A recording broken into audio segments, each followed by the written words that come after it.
George said, well, I could do that, couldn't I, Phil? See, Phil was writing a description, Les was making the drawings, and George says, I could do that. We'd set it up in the backyard. And Phil said, well, George, it's a messy job. And George was very, he prided himself on his clothes and his whole makeup. And Phil couldn't see him doing that. But he said, no, I can do it. And so he was out winding his coil, and he had come in, elbowing his way in. His hands were full, covered with shellac, to ask Phil a question. Now, this is the way it was when the doorbell rang. Mm-hmm. And I went to the door, and there were the largest policemen I ever saw in my life. And they said, we have been told that you're running a still here. And it shocked me, and I turned to see where Phil was, and he was at my shoulder. And he says, what can we do for you, officer? And he told him, and Phil said, well, come on in, we'll show you what we're doing. Well, George, in the meantime, had decided he had to get out of there. He didn't want anyone to see him in this mess. And he was holding his hands up like this because they were messy. And here were two more of Los Angeles' finest. And see, they thought he was trying to get away, and they said, oh, no, you don't, buddy. And so that's the tableau, and Phil was explaining what he was doing. So they went on toward the back door and called to their buddies, and he says, they're doing something kooky here, but it's not making alcohol. And so everything was relaxed. They did look around a little. Did he say it was something like it's something a vision, or what a vision? Did he use those terms? Oh, what did he say? I can't remember. I think you had told me it was something like, they're doing something, or what a vision here. It's not alcohol, it's something vision. I remember that, but I can't remember just what it was. What prompted the move to San Francisco? Did money run out? Yes, the $600 wasn't very... $6,000. $6,000. Right. Didn't go very far. But they had managed to find a glass blower to make the tube. This would be the camera tube. Mm-hmm. And Phil had he'd gotten the system all put together so that we could test the camera tube. And he had a motor generator in the garage. This was the power. He knew he had to have DC current. So everything was set up, and George and Les were there to see the big day and everything. And Phil turned it on, and kablam, the whole thing blew up. He hadn't figured on the surge the machine would make when it first turned on. This was after how long, how many months of work produced this one tube? Well, this was in August, and we came in May. So it was 4 months of work, basically, going into this one tube, and it all blew at this one time. Mm-hmm. Well, Phil was just floored. I mean, I knew what was going through his head here. I'd blown my first chance at getting a start. And before he got too depressed, George came and patted him on the shoulder. He said, Phil, it's okay. We would like to have seen the results of our first stage of our game. And Les says, hey, you guys, it's not the end of the world. We still have Phil's ideas. And George, you're a fundraiser. You can go out and get money. So George said, all right, finish up first he wanted to run this by someone who knew what they were doing. Well, first they went to Lyon and Lyon, who were a patent attorney office, and George went and told him about this idea, and he said, "I'd like to have a man from Caltech come and evaluate this." So they made a date, and they all met at Lyon and Lyon's office. Well, the man who came from Caltech was Mott Smith. And one of these Lyon brothers, one was more of the business end and the other one was more technically inclined. And he got so excited, he was pacing the floor and patting his hands behind his back, and he said the can't remember the name he used. It's okay, don't worry. Well, the meaning was the monstrosity of this young man's intellect. Mm-hmm. And anyway, when Phil got through telling them, George said, "Well, what do you think? Is this a something that's feasible?" And Mr. Smith said, "It looks feasible to me. I can't see anything in the way of doing it." And he said, "Well, is it original?" And Mr. Smith said, "Well, I keep up on these things pretty well, and I haven't heard of anything about it, anything like this." So he went to leave, and he said, "I came here thinking that I'd be here maybe a half an hour. You'll have to add to your check my parking ticket."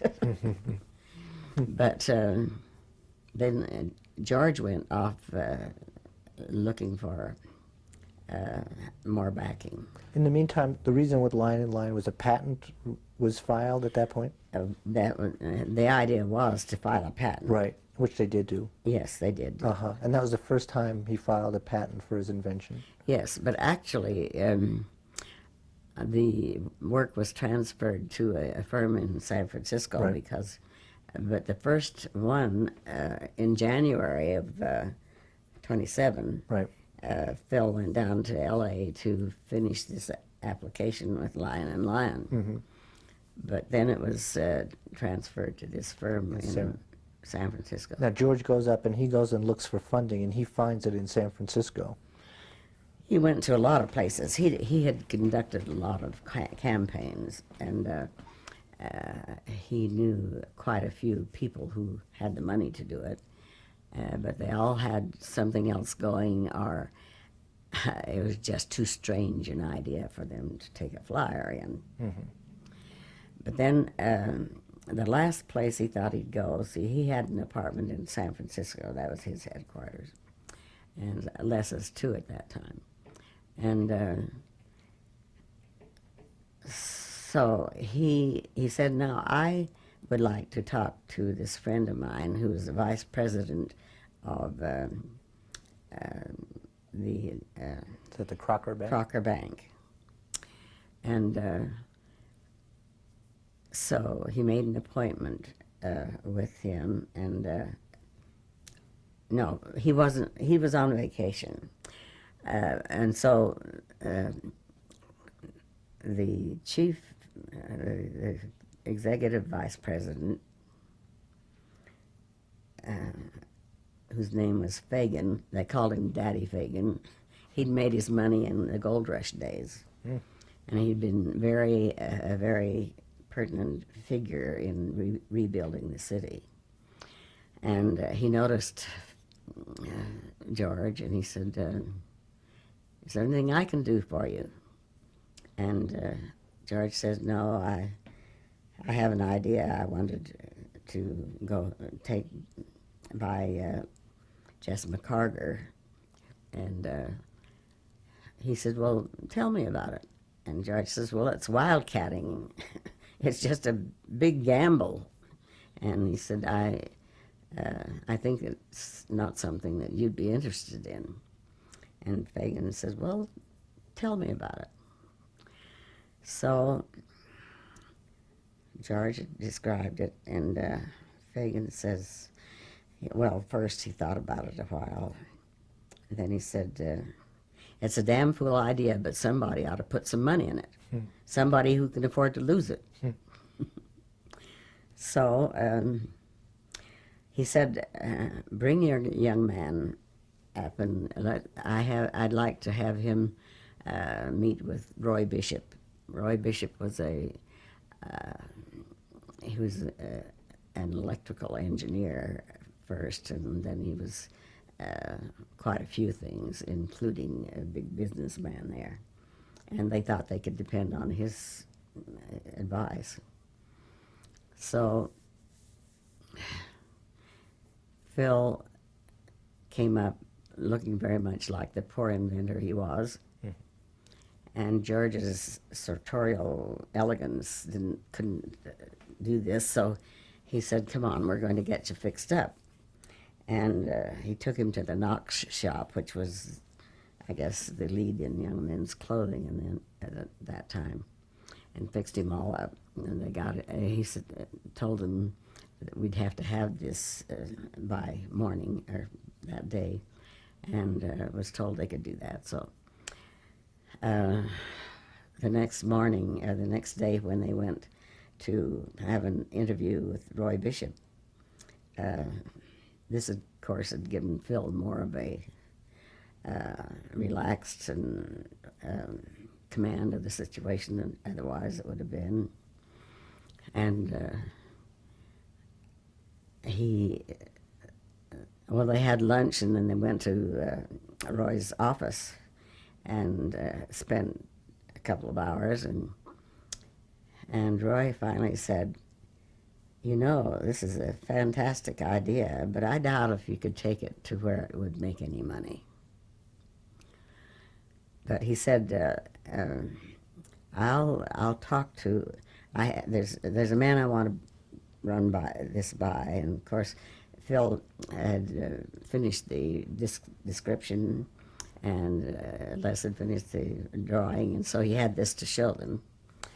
And he said, I'll send this man over to your apartment, and you tell him about it and see what he thinks about it. Now, this happened to be a man who was building with the inventor, a compressor for refrigerators. Sure. In the other part of the loft where Phil was. And so after he heard it, he wrote a glowing report on it, and he said, I think it's a fabulous idea, and I think that it would make money and all this and that. So they decided to wait for Jess McCarter to get back to town, and which was going to be in a couple of days. And so when Jess came, and he called George and Phil to come into the conference room at the bank, and they went into the boardroom, and here were all these financiers. One of them was the vice president of Standard Oil of California. Wow. And several other biggies, including the president and founder of Crocker Bank and his son. And they agreed to. Well, yeah. Phil told them about his idea, and they decided that they'd put up $25,000 And Phil said, if you can give me $25,000, I'll have you a transmission in 1 year. If you realize what that meant. Right. Here there's millions being spent and years of trying. And he was going to do it all in 1 year. 1 year. On $25,000. Right.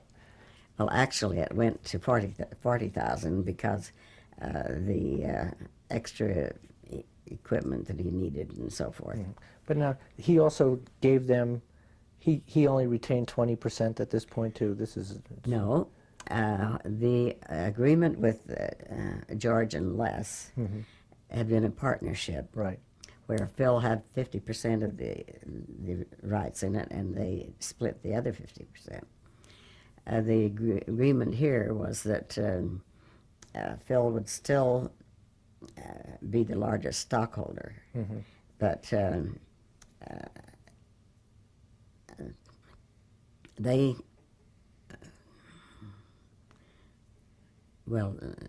were just putting up money. They would get percentages of the stock if there was stock. So. And so now this prompted the move to San Francisco. This prompted the move, but when they had decided to put up this money, someone said, nobody's ever come in here and taken money away without first putting something on the table. And all we have is the ideas in your head. Someone else said, we better treat him like a prize racehorse. And someone else said, I think we should hire some engineers to help him. And Jess McCarger happened to, he said, no, we should give him his head, because what he will be doing would give a trained engineer heart failure. Wow. Which was true. He didn't know how true. So now, I need to cut through this a little bit, because I don't want to take it too... You set up shop at Green Street. 202 Green. Green Street, which was the second floor, was a two-story building in San Francisco. Your living expenses were what at that point?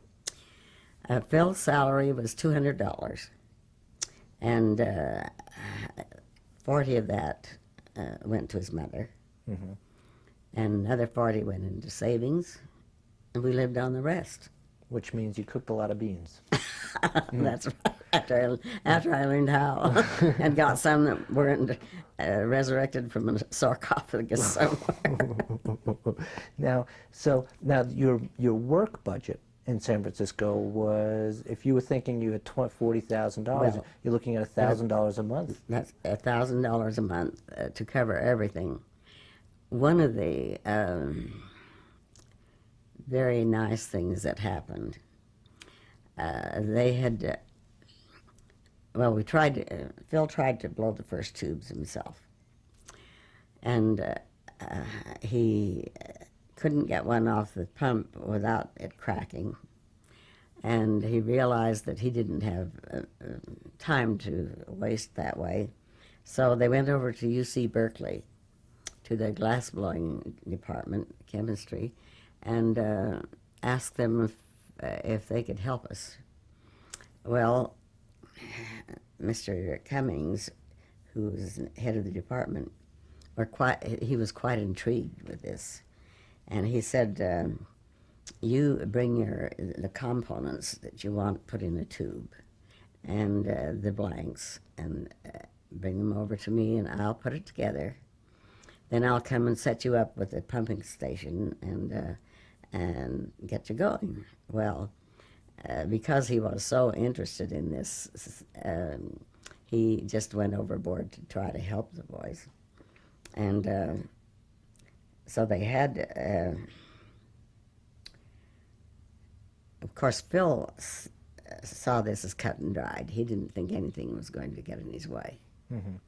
But he had to make the tools to make the tools to make the tools, sort of thing. And that he brought in Cliff, and Cliff was the person... Immediately. Your brother-in-law. When he got backing, he wired Cliff, and he said, a job for you here.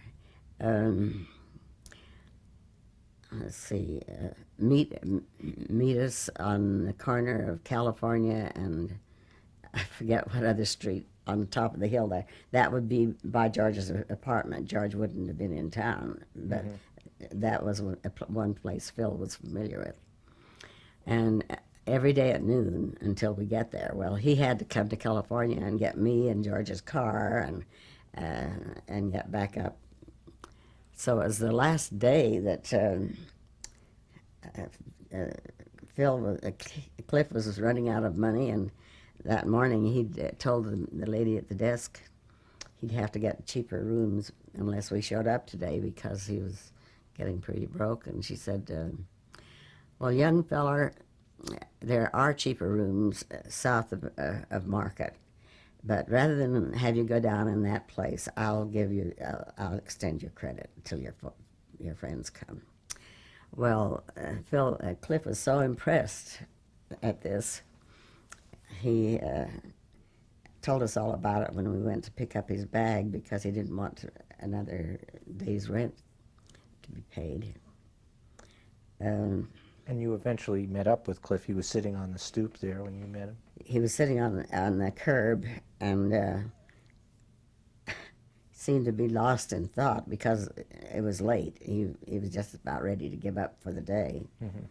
And he looked up all of a sudden, and when he got in the car, I said, what made you look up just then? He said, well, George has a hole in his muffler, and it's sportier than hell. So now he was put to work as your glassblower. No, he was. We were all doing anything that we could to make this work. Three of you. It wasn't. And after Mr. Cummings had been doing the glass blowing, and he came in and found Cliff ruling a grating that was very, very precise and small, and he says, Cliff, you have enough patience to be a glass blower. I'm going to give you a lesson. From then on, because Cliff was so determined to do something worthwhile to help Phil, and he would spend every minute off the job, overtime and everything, to practice. And within a few months, he was making things that other glass blowers said couldn't be done. Now, so you had Cliff was working, making glass and helping out. You were doing drawings, and I was doing notes? whatever I needed to do. I did the drawings in Phil's notebooks, and also they taught me how to use the precision spot welder so that I could make components to go in the tubes. And one thing that we had to do is to distill sodium and potassium, and they came in little bars or little balls, one or the other. And in the material that it was packed in, I think it was oil, a film had formed on the outside. So we had to peel that off. And then it was fascinating to see how Phil purified this. Mr. Cummings had set this up. It was a long glass line with test tubes every so often. Well, he'd take a torch and melt this material and make it go into the next tube, and it would leave the contaminants behind.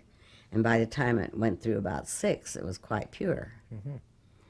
So this was, peeling those things was one thing that that you did, that I helped Cliff do. So and there was just the 3 of you at this point. That's right. Now, just to put this in perspective, you had AT&T working on television in a big lab in New Jersey, and you had RCA doing whatever they were doing in New York, and then you had the 3-person operation in Farnsworth, headed by 20-year-old Phil Farnsworth and his 18-year-old wife, Yes. 17-year-old wife. And how old was Cliff Gardner at Cliff this was point? just about not quite a year older than Phil. Well, so it's 21 years old. So the three of you working on $1,000 a month, essentially. Was the pressure, how much was the pressure? Well, you know, at first, of course, we spent a lot of time even in Los Angeles in the library. Because Phil had to learn about the human eye, how fast, for instance, you had to scan the picture and to look like a picture instead of a lot of dots, things like that. And then in San Francisco, of course, he was always going into the library and doing research. And with him, I hadn't learned shorthand, but I developed one of my own. Was the pressure hard on Phil? Would he show He it? carried it very well. Uh-huh. And if he had worries, it wasn't obvious. All right. Let's just take a break now and we'll